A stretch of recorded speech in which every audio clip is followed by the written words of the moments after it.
Hello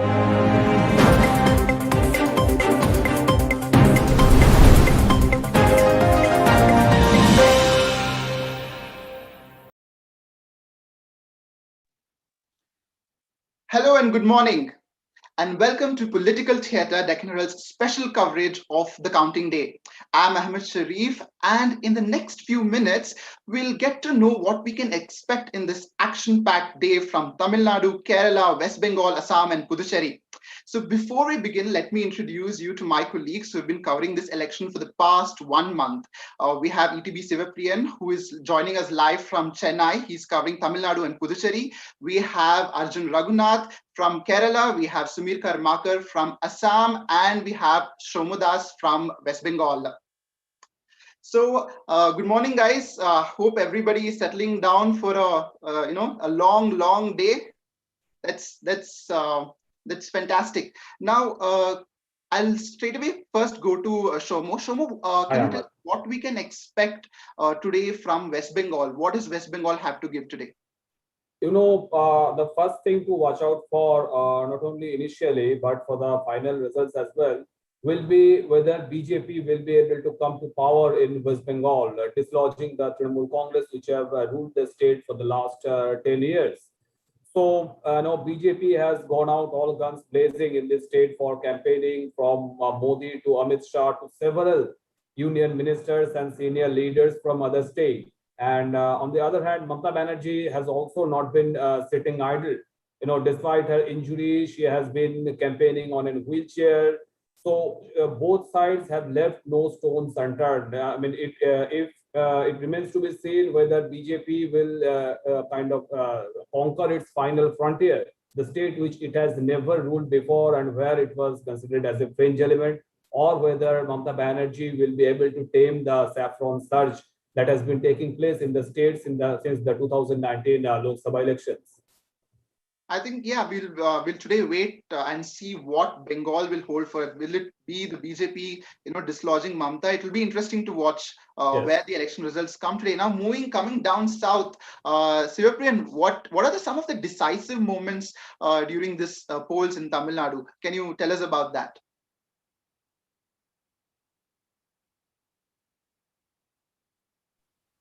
Ahmed, if you see, this is the first elections that Tamil Nadu is facing after the death of its veterans Jayalalitha and M. Karunanidhi. This is the first assembly election. So there is intense pressure on both M.K. Stalin and Edappadi Palaniswamy to prove the leadership.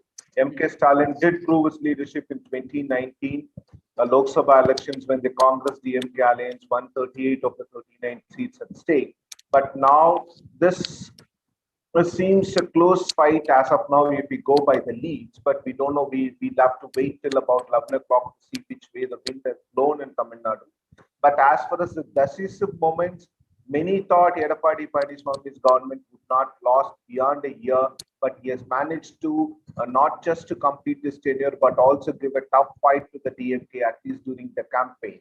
He single-handedly shouldered the entire burden of the campaigning of the AIADMK, and whatever the seats the AIADMK gets today, the entire credit goes to Mr. Palaniswamy. And on the DMK part, Mr. Stalin has also done a lot of hard work in the past 2 years, especially after the Lok Sabha elections, to get to this position, because he has been in politics for the past 45, 47 years. And when he gets into the chief minister's chair, that will be a decisive moment for him. But we need to wait for another hour to see which way the wind has blown in Tamil Nadu. Exactly. I think this is a high stakes battle in Tamil Nadu. And let's move on to Tamil Nadu's border, to move across the border to Kerala. Arjun, how do you read these elections? Actually, good morning, Ahmed. Actually, as you might have also all seen already, almost all the poll surveys, pre-poll and post-poll, have predicted that the LDF will retain power, come back to power with a clear majority. So if that happens, that will be a very historic moment in Kerala, because so far no friend has retained power in Kerala right from 1957. So if that happens, if the LDF retains power in Kerala, that will be a very historic moment in Kerala. And And it's no doubt that all credit goes to Mr. Pinarayi Vijayan. It should be his leadership that does matter here. That is what is the general feeling there, because even towards the end of his government, there were a lot of allegations against him. But his focus was on the welfare initiatives he made, especially enhancing the social welfare pension and building houses to the poor people. So those were the points he used to highlight, and free rations applied to all households during the COVID time, which is still very relevant. So he was actually focusing on all those aspects, and that could be why still we have been seeing a positive trend. And it's just 1.5 hours, but even now LDF is in the trends. The current trend is that LDF is leading in 85 out of 140 seats. Yeah, and the second aspect we are looking forward of national significance will be BJP's performance. Yeah, exactly. Yeah. Yeah. All eyes are on Kerala. Yeah. But I mean, as of now, only East Region is leading with around 1,000 votes. Yeah. That is only in the postal vote stage only, and ETB. Yeah, Arjun, when you talked about BJP, I would also like to say that here, in Tamil Nadu, the BJP is right now is leading in 2 constituencies, but I don't know how it will move when we go into the actual elections, because the EVM boxes have just now opened, and the BJP has high stakes in Tamil Nadu also, though they are contesting only in 20 seats. A lot of noise was made by that political party in Tamil Nadu. So BJP has much stakes, and for our audience in Bangalore, Mr. Annamalai, the former IPS officer who was contesting from Aravakuruchi, is currently trailing, is not leading currently, but things might change or it would continue to be the same. And back to Arjun. Yeah, and with regard to BJP, BJP state president K. Surendran, he lost by just 89 votes at Manchester last time. And now he's contesting in both Manchester and Koni in Pathanamthitta. With hopes of taking advantage of this Sabarimala issue. But the initial trends say that he's still trailing in both these places. So as of now, BJP doesn't have much prospects as of now, but it's only in the initial stages. We can't say anything right now. And when we come to Congress, one thing for the LDF's gain is the weak opposition. Even Chief Minister Pinarayi Vijayan used to ridicule that the opposition should have been more strong. And main problem with the Congress here, or the UDF, is the lack of a proper leadership. And the main advantage of LDF was a strong leadership. Exactly. So that is the present situation here.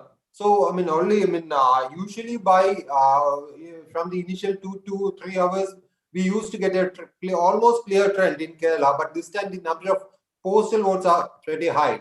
Yeah. So it may take at least 2 hours to complete the postal votes itself. I think we'll be clearly looking at the southern states where BJP, the surge of BJP, if we can call that, will the BJP dent prospects, or will it have any major role to play? Now coming to Assam, Sumir. So any surprises can we see in Assam? Like spill the tea, Sumir, for Assam first. Yeah, for that we'll have to wait for some time because the counting has just started at 8 a.m. But if we look at the elections, out of these 4 states, Assam is the only state where BJP is in power. So it is going to be interesting to see whether BJP can retain power again, or this opposition alliance led by the Congress will raise power, like 2016 when Congress was in power and BJP came to power. Again, as many of our viewers must be aware that these elections in Assam was fought among 3 alliances. One is led by the BJP, and they have AGP and UPPL, another party in the Borderland region. And the second alliance was of 7 opposition parties led by Congress. They have AIUDF, BPF, and Labour parties and other parties.